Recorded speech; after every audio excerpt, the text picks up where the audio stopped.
తాజా అంశాన్ని చూస్తున్నాం.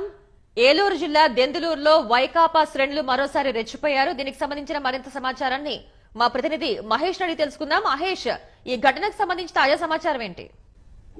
శ్వేత, మనం కొద్దిసేపటి క్రితం మాట్లాడుకున్నట్టు వైసీపీ శ్రేణులు వాళ్ళ ఆగడాలు మరింత ఎక్కువైపోతాయని చెప్పుకోవచ్చు.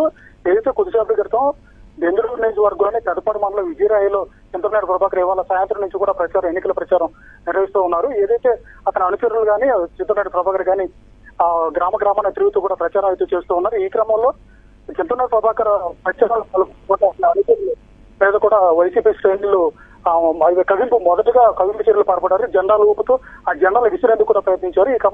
ఈ క్రమంలో తెలుగుదేశం పార్టీ కార్యకర్తలు చింతమనేని అనుచరులు కూడా వాళ్ళు అడ్డుకునే ప్రయత్నం చేశారు. అయితే ముందుగానే వీళ్ళ మీదకి దాడికి సిద్ధమై వచ్చినట్టుగానే తెలుస్తుంది. ఎందుకంటే వాళ్ళు ఎవరైతే వచ్చారో వాళ్ళ వాహనాల్లో ముందుగానే ఐరన్ రాడ్లు సిద్ధం చేసి పెట్టుకుని కూడా వాళ్ళు వచ్చినట్టు తెలుస్తా ఉంది.